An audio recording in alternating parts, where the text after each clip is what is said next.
park and sleep or take a break. On this night at this time it was just my dad, sketchy dude, and one trucker in there he kinda knew, as in, came in frequent enough to be conversational, and asked if he'd stay in the station and hang out until sketchy dude left. Well, after looking at the stocked shelves for several minutes while sneaking peeks at my dad behind the counter, the sketchy guy eventually looked fed up and got into his blue car and sped off. Cool trucker guy hung out with my dad a little longer until another couple of guys came in to use the booths they had to eat a sandwich. I should also point out this was pretty middle of nowhere rural southeast United States in the 1970s. CB and landline was it. My dad only had a landline in the store. Dad did not have any protection or weapon of any kind. So the hours pass and my dad had shaken off the paranoia when all of a sudden this guy in a car comes hauling ass into the lot, jumps out, and sprints into the store hollering he needs a phone. He didn't have a CB nor did he see a phone at the other station. He also wasn't familiar with the area and my dad's station was the first place he found. Calls 911 to report that he had walked in on a gas station 40 miles back, next closest station, to find the attendant shot and dead. No one else around. And the only other piece of information is that a blue car was speeding out of the lot when the trucker pulled in. Apparently they eventually apprehend the guy in the blue car. My dad confirms it was sketchy dude from earlier in the night, and they charge him with murder and armed robbery. To the long-haul trucker who waited around with my dad that night, thanks and hope you're keeping it real. Also worth adding that apparently sketchy guy in blue car was already a bad apple who was either being looked for or on probation or something. He was in the system. Edit, I'm editing this a couple months later, but I recently talked with my dad and he cleared a couple things up. So anything in bold above is edited. It's not much, but there it is. Why do you think he didn't shoot your dad? Obviously the trucker was there, but it seems easy enough to just kill two people if needed. Did you ever find out the creep's motive, or did the trucker have some sort of defense weapon? Not 100% sure, but I'm guessing sketchy guy didn't want a 2-on-1 scenario. Maybe the cool trucker guy was an imposing figure? I've never asked what he looked like. Surely my dad wasn't, as he was a skin and bones teenager with a puffed up fro. He looked like a Q-tip. Maybe sketchy guy actually didn't have murder on his list but rather wanted the easy stick up and cash grab job? As for what went down in the other gas station, I guess shit hit the fan unfortunately. Maybe the other attendant tried to defend himself? My father didn't have any weapons, but I'm guessing some attendants kept one? I was driving near Las Vegas at around 3 a.m. I had been following a few black SUVs along the highway for a good hour or so. They had Nevada plates that were single-digit numbers in order, 1, 2, 3. Suddenly they all pulled off the highway down a dirt path. There was no mile marker or cactus that would indicate a path there. It was just dirt. After pulling off the road they all turned their lights off. I didn't stick around. It was creepy. Not a long-haul trucker, but thought this would fit here. Also on mobile, so sorry for format. My mom, sister and I were on our way to a baseball game of mine during my junior year of high school. This was in northern New York, so spring got a little chilly at times. The main road we took stretched about 35 miles and was nothing but cornfields and tree lines. We hit a stretch of the road that was super foggy for no reason, so my mom slowed down to a proper speed. We finally reached the end of the fog and we all looked to the left to see where we were. About 50 yards from the road was a man and woman in what appeared to be wedding clothing from at least 100 years ago, man wearing a big top hat and the woman wearing a very old-looking white dress, holding hands with their backs to us, walking towards the wood line. We drove past and I just remember the silence in the car until my mom said, "What the F was that?" Till this day, whenever we are together and one of us tells the story, we all get goosebumps. Creepiest, driving I-30 through Texas and Arkansas, I would see what looked like animals/faces popping out of the bushes, but longer than a glance proved nothing there. They had just paved the highway, and there was hardly any traffic. I was dead tired, it was super dark. Highway hypnosis, I suppose. Paranormal, when I went to local driving, my route ran near an Air Reserve base in Indiana, so you'd see planes and helicopters pretty often. One night, about 2 a.m., I was headed to pick up another load when I saw a bright green light in the corner of my windshield. It was too low to be an aircraft. It moved pretty slowly, then darted and I lost sight of it behind some trees I drove by. Typical, I saw a UFO shit, but I still think it was just a helicopter or a jet that I saw at the prefect angle that turned after a takeoff. The jet pilots have broken the sound barrier over town a couple times in the past, sonic boom, so a jet flying abnormally isn't necessarily out of the realm of possibility. Just batshit crazy, driving south on I-75 in the winter in Ohio, I witnessed a compact car like a Cobalt or similar get on the on-ramp to merge into I-75 north and lost control. They went sideways, fell at least 6 feet off the ramp and onto the shoulder of the interstate, landing on all 4 wheels, spun 360 degrees, and then proceeded to merge into traffic like it was fucking nothing. Blew my fucking mind. The CB radio was going fucking nuts for about 5 minutes. Holy shit, who else just fucking saw that? Etc. I was 23, my newly married husband and I decided driving team would be a fun adventure after college, rather than jumping into the 9 to 5. I was down in Arizona, on a long stretch of nothing about 4 a.m. when a guy pulled up next to me waving his Citizens band. I never left mine on. Listening to those guys BS was irritating. I turned on my Citizens band and he told me I had a blown tire. I thanked him, figuring I would stop at the next truck stop. He kept harassing me to pull over and check my tire for a good 40 miles. I finally got to a next town and pilot truck stop, got out and checked my truck. No blown tires anywhere. No clue what that guy would have done to me, but so glad I trusted my gut and didn't stop. Not paranormal, but I have plenty of stories as a young woman on the road. By reading all these comment threads, I've come to realize how much I need to learn from life. As somebody says something like that to me, I'm stopping instantly. It's a little different in one of those trucks. You've got 18 wheels. You can go with one flat, or blown/missing, tire for a while. Now, in your car, you'd notice something was wrong right away. But always trust your gut, and don't stop until a well-lit, populated area. Obligatory, not a trucker, but the black dog is a popular omen seen by many truckers while spending late nights out on the road. The dog appears late at night when the driver starts to drift off to sleep and often is a precursor/warning to a fatal crash. While there are many stories of truckers seeing the dog and snapping back to reality with a sudden rush of adrenaline, there are also a handful of stories where a trucker swerved to avoid the dog, resulting in a crash. I had a late night on the road a few months ago after a concert and had to drive back across the state. About an hour and I could feel my eyes getting heavy, regardless of the coffee I was drinking. As I drove through an underpass, I was able to see a flash of black just out of the corner of my eye. I brushed it off as nothing until later the same thing happened on the left side of the road just within the view of my headlights. I had read stories about the black dog before and knew I should soon pull off the highway and wait for my caffeine really start working. Sleeping at the wheel is no joke. I once had my uncle fall asleep for 15 miles. He woke up 8 miles past his exit when he finally ran over the rumble strips. That highway is not straight either. Happened to me when I was working overnight. I started getting in my car to go home, and then just waking up in my parking space at home.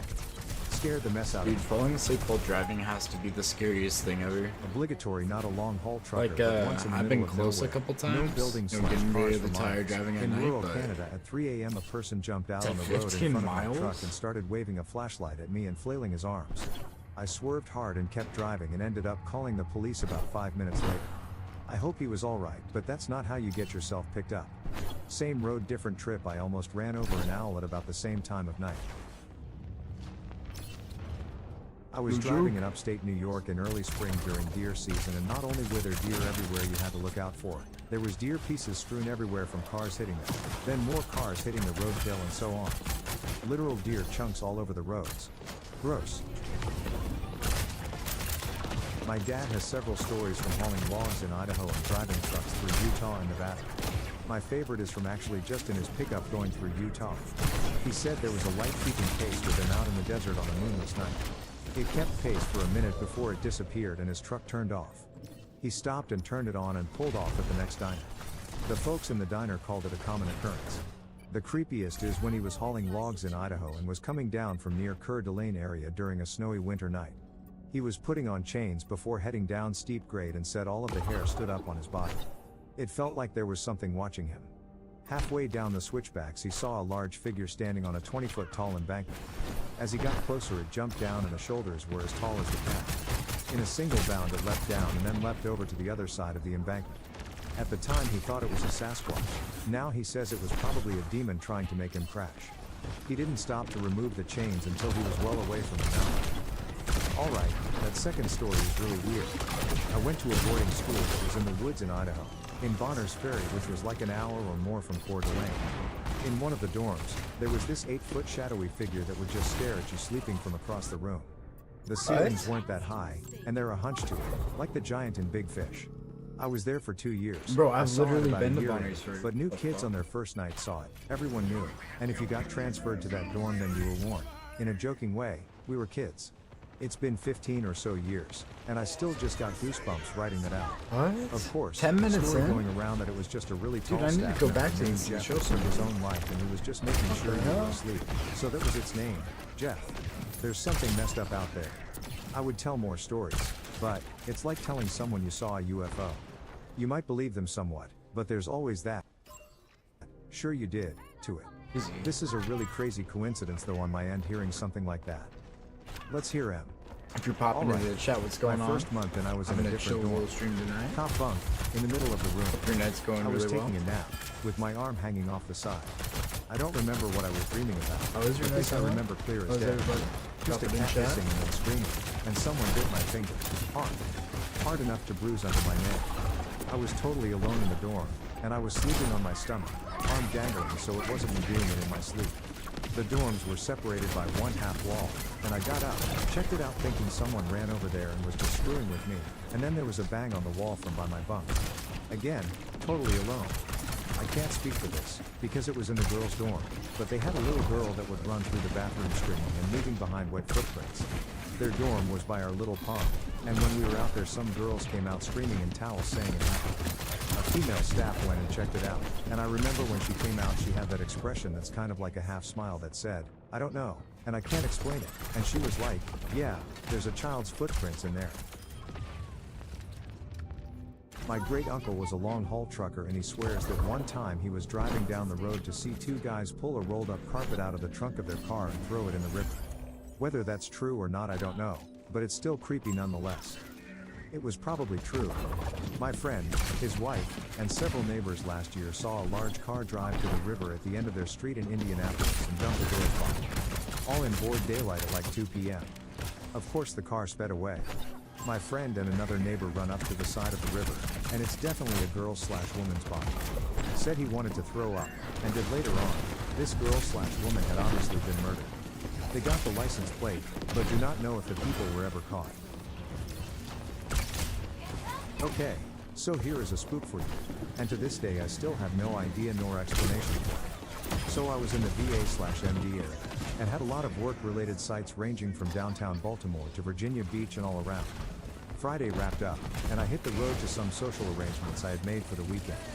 Spent the weekend with friends out in various parts of VA, got dragged off to other places even further out, the usual weekend fun times.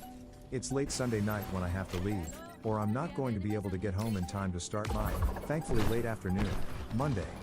I'm fully rested, I didn't do any drinking, I'm not into drugs. On the highway at about 3 a.m., in the middle of bumfuck nowhere between Roanoke and DC, absolutely nobody around. I'm cruising along in the left lane simply because nobody else is around. No headlights for the past hour, no tail lights either. No road lamps either. It's dark, it's mildly damp, it's foggy. I have the music up, I'm feeling good, all is fine. And then I just happen to look to the left and there is a fucking dog barking at me. A German Shepherd, in a car passenger seat, somewhat blue glow from the instruments inside the car, and it's got its face to its window and it's barking its head off at me. I get a good hard look at it, too, because at first my brain is not registering cop car, dummy. I'm doing 90 plus in a 75. I promptly have the, oh shit, moment when the dog, the instruments, the white crown big/light bar all click in my brain after a second hard look. I put my foot on the brakes and start slowing down hard but safe, to pull over. Even put my blinker on to start shifting lanes over to the right to pull over because, wait, there is no shoulder on the left side of this road. I look back to my left, where there is still no shoulder/room for another car, and it's just gone. No tricks. I slammed my brakes and stopped in the middle of the fucking highway, flipped on all my light bars and even looked around with my handheld spot. There was nothing. No tail lights, no headlights, no engine sounds, nothing. There are no other tire marks in the damp but mine, and I can see for a nice long distance both ways, too. Nothing. My vehicle had great visibility, and a lot of extra lighting. Off-road SUV with the trimmings. There is no possible way somebody pulled a sneaky, let alone drove that fast on wet sloped grass and rocks on my left side. So, yep, there you have it. Ghost cop and his dog didn't like me speeding, apparently. I'm not a long-haul trucker, but I drove a moving truck across Nebraska. There's a point where you're going freeway speed, but the scenery doesn't change. It's a very strange sensation and it seemed to last far too long. I started to freak out at one point because I had the thought that I've always been driving through Nebraska and I always will be. Everything else that has happened in my life must have been a hallucination, as Therese nothing but Nebraska and the horizon. Nebraska is the truth.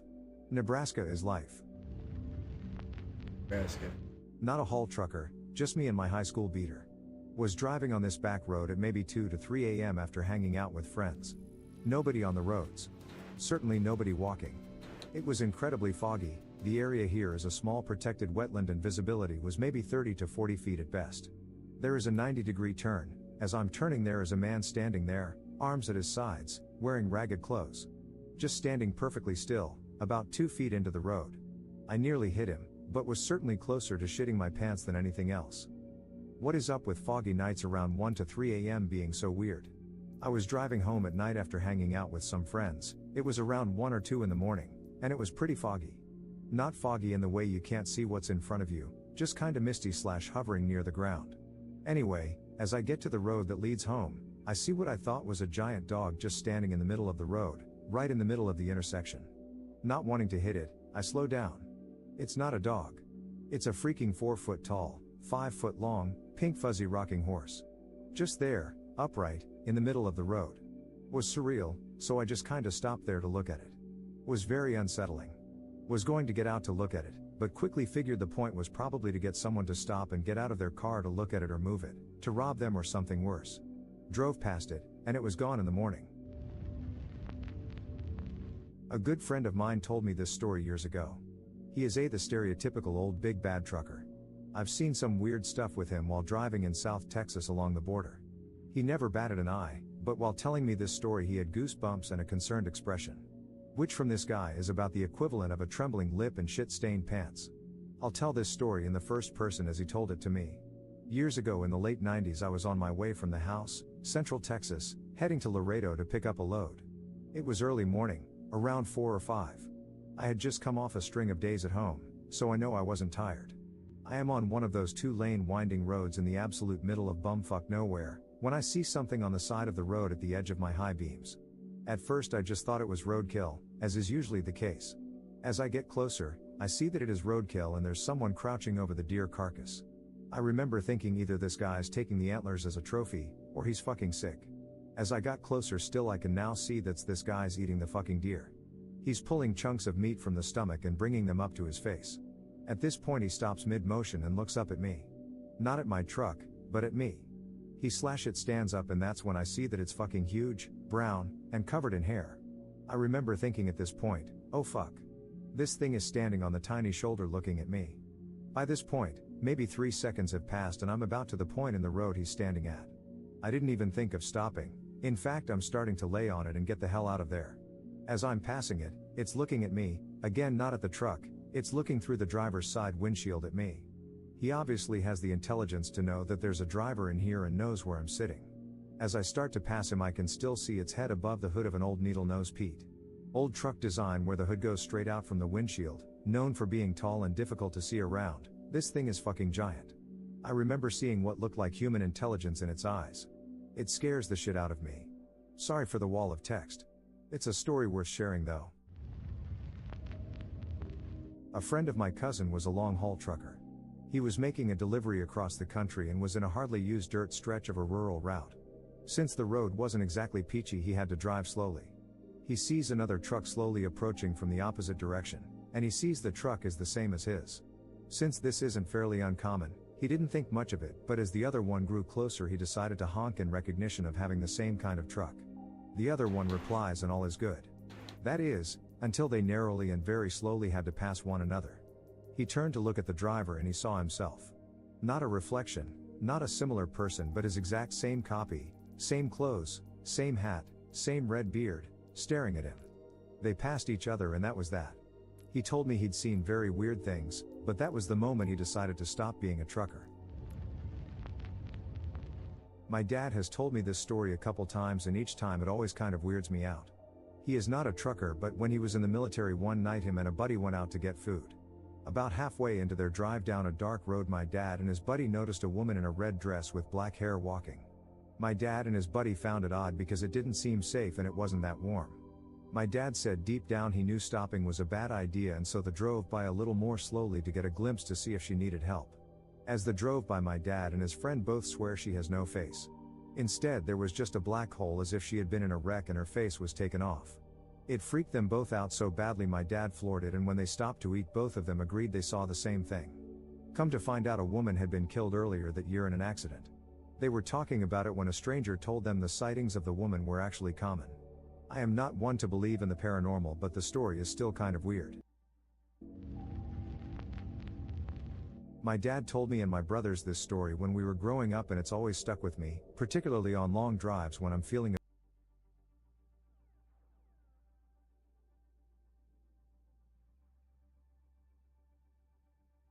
What is the funniest thing you've ever witnessed right in front of you? I was walking through my neighborhood on a Sunday morning loudly singing, "Me say day, me say day-o," and a Jamaican guy popped his head out of the trunk of a car and sang "Daylight come and one go home." He had been packing the trunk or something and I couldn't see him. It was wonderful. I'm happy that happened somewhere. My sister and 2 Cocker Spaniels were out back. Sliding glass door closed. The 2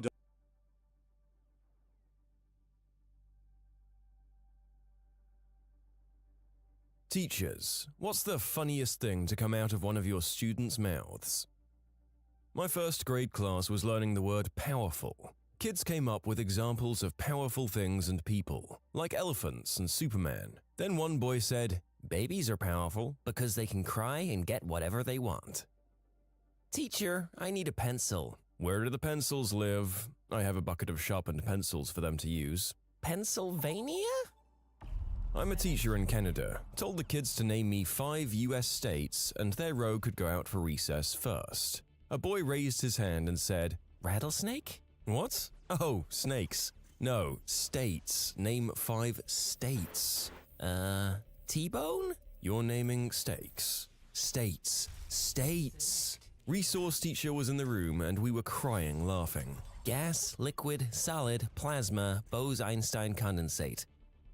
In 7th grade on a test, the question was, why do some people see technology as positive and others see the same technology as a problem? And a kid simply put, "Because some people are Amish?" I remember in year 3 we had to answer a logic question about why there might be uneven amounts of shoes at the door. I'd recently watched Titanic for the first time, so decided to write, "One person might be a one-legged working girl." It helped that my mum was a parent helper that day. I'm a white guy teaching ESL in Asia. My students were tasked to complete "The old man's hair was as white as blank." One student asked if she could write down my name in that spot. Phys ed teacher here. I always wear shorts while teaching.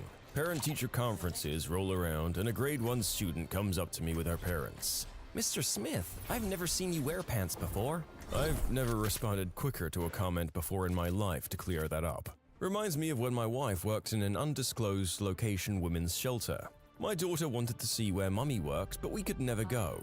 I was picking up my daughter from school when she said, in the middle of the crowded school hall, "Daddy, can we finally go and visit mommy in the shelter?" This reminds me of my nephew when he was 3. We dropped his mom, my sister, off at work, where she met a colleague outside and went inside with him. Back at home, my nephew reported to everyone that he'd seen mommy go away with a man. Context is a very important thing, but its removal can lead to all sorts of marvelous situations like this. I still enjoy it when someone introduces me, their game leader in Dungeons & Dragons, as their dungeon master in public, to many raised eyebrows. Teaching English to middle schoolers in Korea. I asked, "Okay, what's another way you can express surprise in English?" After going over expressions like, "No way," "Are you serious?" "Are you kidding me?" One kid yells from the very back of the room, "What the frick?" I did the same thing when I was little and still not fluent in English. My teacher said, "What phrases can you make with beat?" She was looking for something like beat up or beat at. I was reading a lot of stuff in English on the internet and without thinking much said, "Beat the crap out of." So proud of such a long phrase I'd achieved. I was sent out of the class. ESL teacher. I had my students do an activity where they had to give directions based off a map and situations I'd chosen. The final question was more complex, and one of my students wrote, "Way too difficult, take a cab." On a third grade Charlotte's Web quiz, give 2 pieces of evidence that support this statement. Charlotte was a good friend to Wilbur. The answer given was, she comforted him and didn't let him become pork. You know what I don't get about that story? Why is the pig the one who becomes famous? The real news is the fricking super genius spider who knows how to think critically and write in English. Who cares what it thinks about the pig? I want to know its thoughts on the origins of reality. An elementary school kid saw the answer key. He swore he'd come up with answers may vary all on his own. What's sad is we had to grade a first semester chemistry test once at university that was made for the medical students. I don't remember if the medical students were at first semester too. They took the test together with the first semester chemistry students but had an alternative version anyway. Thing is, the grading sheet with the right answers was leaked beforehand. One student wrote the correct answer down and then wrote 1 point for every correct formula underneath his answer. How do you finish school without walking in front of a car when you're that damn stupid? I asked a 3-year-old what love was for a Valentine's Day card to his parents. His response? Maybe love is what tornadoes need. We call him the professor because he teaches us new things every day. In nutrition class at community college, the teacher asks, "What's one of the first things you throw out of the window when you drink booze?" And this kid just mumbles, "Standards." A fellow student once answered "in the head" to the question, "Where was JFK shot?" instead of the intended answer of Dallas. I mean, he was also shot in his car. I've got a story from my fiance's childhood. They were testing her intelligence or awareness and showed her an image with a TV in the room. The TV was turned on, showing a cartoon, and had a plant on top of it. The question was, what's on the television? The answer was a plant.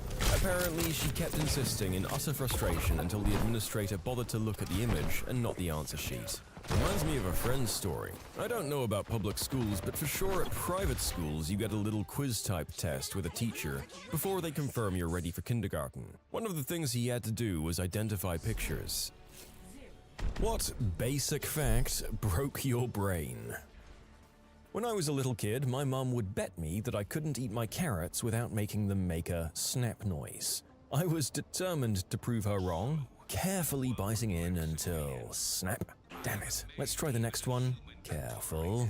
Careful. Snap. Damn it. I think I was about 16 before I realized she didn't care in the slightest about the bet. She just wanted me to eat my darn veggies. That's actually pretty clever. My mum is a sneaky one. She teaches elementary school and she's still using this bet on kids to this day. When I was 16, I worked weekends at a pharmacy. One morning, right after the store opened, some guy came in, shops around the store for a little while, and leaves without buying anything. Except when he gets to the door, he trips on our rug and falls flat on his face. I immediately stuck my head over the counter to make sure he was okay when he yelled, "Those aren't mine," and runs out. I look down on the ground and there's 2 badly dented 20-ounce beers on the ground. My initial thought was, oh my god, he tripped on those beers. Who put those on the ground by the exit? It took me about an hour to realize what he was actually up to. I grew up pretty sheltered and I never swore. In high school, I heard someone say mofo once, and I thought it sounded pretty cool. So I went around calling my friends and even a teacher mofo for a few days before someone finally told me it was short for mother fricker. I got an electric toothbrush for my birthday. I was also traveling with family at the time. I happened to lose my toothbrush and looked everywhere for it. I was about to search through my dad's bags when I hit a side pocket and something started buzzing. Immediately, I wanted to search it and my dad flatly denied it, even slapping my hand away. We had an awkward moment where we didn't make eye contact. I was so mad, but I let it drop. Later that day, I was cleaning out a box from my car when lo and behold, I found my toothbrush. Cold realization washed over me. If it was an electric shaver, Dad would have taken it out and shown me. In the top 3 most embarrassing is when someone casually mentioned that Diagon Alley in Harry Potter was just diagonally. I died a little that day. And then there's Nocturne Alley. Nocturnally. As is often the case with these sorts of videos, the narrator just kind of hears about a whole bunch of dumb mistakes that he's also been making for way too long. In this case, I did actually know about diagonally, but nocturnally sailed right over my head. At a grade school field trip to a local nature trail, we were treated to a scavenger hunt. We divided into teams and drew our list from a hat. My team was to search for 10 objects that were evidence that people had been in the park. All of the lists were similar. We were picking up trash. Pimps. I thought they were just colorfully dressed black men, the African-American equivalent of the 90s swing dancing, zoot suit riot craze. Keep your pimp hands strong meant you literally needed a strong hand for slapping that upright bass. For way too long, I wondered why we never heard about all the other units' code names, like from A0 to Z9. Why is it only the K9 unit? Oh. Mine would have to be the Scarecrow. I realized at 18 years old that it's called that because it scares crows. I realized that pitch black meant something was as dark as pitch, and I've helped my neighbors shingle roofs several times before. One day, while driving my mother around town, it randomly dawned on me what my parents were really doing when they locked themselves in their bedroom and told me that they were going to talk about my birthday and Christmas presents. My parents would take naps in the afternoon, on weekends, and lock their bedroom door. They'd also get really mad if you bothered them during that time. It took me a long time to figure out what was really going on. Not me, but my husband. One evening we were out bowling with friends, and I took my purse to the bathroom with me. My husband was saying, "Why are you taking your purse to the bathroom? Don't you trust your friends?" While all of our female friends were giving him that look. After a while, it dawns on him why I might be taking the purse to the bathroom, and he says, "Oh, that's why Mom always got mad when I asked her that question when I was a kid. We were married, y'all. Definitely old enough to know better." Green herb. When I was a really little kid, I saw my dad and his friend, quote, rolling their own cigarettes. It wasn't until college that I smelled what was apparently really good green herb, and I said, "Hey, that smells like my dad's cigarette." Oh. I overheard a co-worker talking about her pet duck, and I was fascinated. I asked her questions about her duck, like what it ate, and I expressed fascination that she took it on walks. She looked at me strangely when I asked more questions and expressed more enthusiasm for all the things her duck did. She had one amazing duck. It even did tricks. I always brought up her duck in conversations. One day, about 6 months later, she brought her dog into work. Well, I came to the wrong conclusion, but it was at the time I thought all of my friends' parents had acquired immunodeficiency syndrome. When I was 8 years old, I asked my mum how babies are made. She gave me a clear, honest answer: from doing the deed. A few months later, we began taking care of a family friend who was dying from a transmissible disease I mentioned at the start. I asked my mum how someone gets it, to which my mum responded, from doing the deed. So I put 2 and 2 together and went to school the next day and burst into tears, telling all of my friends that our parents were going to die because we were all made from doing the deed, and that gives you acquired immunodeficiency syndrome. I thought my roommate in college had a live-in girlfriend that I never saw. There were always women's clothes strewn all around his room, pink flip-flops and high heels at the door, and lots of feminine hair and skincare products. One day we were sitting on the couch playing video games when I asked him, "Hey, why is it that I never see your girlfriend around?" He looked at me and said, "I don't have a girlfriend. I've been single since I got here." "Oh, whose high heels are those in the hallway?" He gave me one of those looks like he couldn't quite comprehend it, and then it suddenly dawned on him, "Dude, we've been living together for a year and a half and you haven't figured out I'm trans?" In hindsight, it was rather obvious. Eminem. M and M. Marshall Mathers. I realized this last year, and I'm 21. I realized on a road trip that hazmat means hazardous materials. I was 23 when I made that realization. Well, once again, the narrator is in their mid-30s and didn't realize this right up until they wrote the script for this video, so consider me dunked on. Embarrassingly enough, it took me a long time to get the K Jewelers "every kiss begins with K" pun. I legit remember saying out loud, "Oh my god, the letter K. Duh." The "Christmas only comes once a year" joke from the end of The World Is Not Enough. I only got it about a month ago. I'm 23 and I've watched that movie dozens of times. It was like a pin dropping. I suddenly went, oh, I get it. Oh dear. English is not my mother tongue, but I've been speaking it fluently for about 15 years now. Some weeks ago, out of the blue, I had the sudden realization that the word movie is just a short form for moving pictures. Mind blown. I was about 23 or 24, I'd been smoking out with friends the previous evening and wanted to clean out my pipe. There were cruddy bits of resin and gunk. If only I had something good to clean this with. Some kind of long, stiff yet flexible wire with a cleaning surface. Wouldn't it be great to have a pipe cleaning tool? A pipe cleaner? I'd never put it together that pipe cleaners were meant to clean pipes. I'd only ever used them to make crafts at school and summer camp. A fortnight is 14 nights. Seemed such a weird word before I found that out. In my drama class, we listened to a few songs from a musical at a time and then analyzed them. The first one we listened to was Hair. My teacher would bleep out the swear words by making this loud screaming or whooping sound, and I never understood why. One day we were discussing and I ended up saying, "Oh, do you make up that noise to cover up the swear words?" And my teacher looked at me and asked what I thought he was doing. I thought you were really excited about musicals. The entire class started slow clapping for my stupidity. A couple of years ago, I realized the Target logo is a target.